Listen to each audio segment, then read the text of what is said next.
Welcome back to Soumya's kitchen. ಇವತ್ತು ನಮ್ಮ ಚಾನಲಲ್ಲಿ ತಂಬಿಟ್ಟು ಹೇಗೆ ಮಾಡೋದು ಅಂತ ನೋಡೋಣ.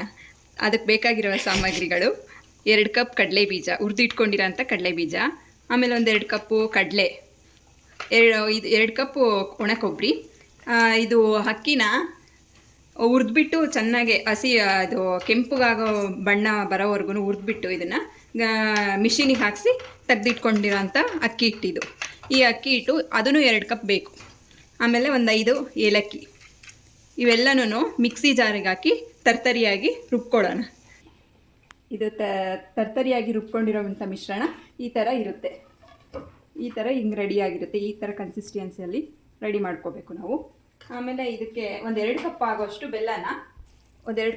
ಬೆಲ್ಲ ಇಟ್ಟು 1 ಗ್ಲಾಸ್ ನೀರು ಹಾಕಿ ಇದನ್ನೆಲ್ಲ ಕರಗಿಸ್ಕೋಬೇಕು. ಒಂದೆಳೆ ಪಾಕ ಬರೋವರೆಗೂ ಕರಗಿಸ್ಕೊಂಡು ಇದನ್ನು ಸೋಸ್ಕೊಳ್ಬೇಕು. ತಂಬಿಟ್ಟು ಹಿಟ್ಟಿಗೆ ಈ ಪಾಕನ ಸೋಸ್ಕೊಳ್ಬಿಟ್ಟು ಮಿಕ್ಸ್ ಮಾಡಬೇಕು.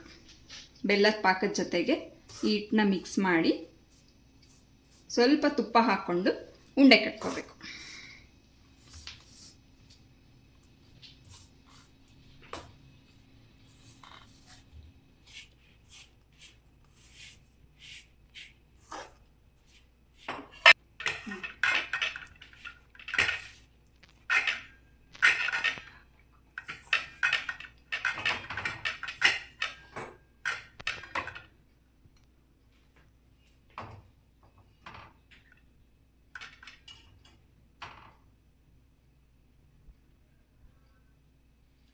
ಈ ಥರ ಉಂಡೆಗಳು ಮಾಡಿಕೊಂಡು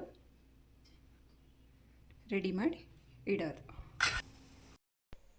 ತಂಬಿಟ್ಟು ರೆಡಿಯಾಗಿದೆ. ಇನ್ನೂ ಹೆಚ್ಚಿನ ವಿಡಿಯೋಗಾಗಿ ನಮ್ಮ ಪೇಜನ್ನು ಫಾಲೋ ಮಾಡಿ, ಲೈಕ್ ಮಾಡಿ, ಸಬ್ಸ್ಕ್ರೈಬ್ ಮಾಡಿ. ಧನ್ಯವಾದಗಳು. Thank you.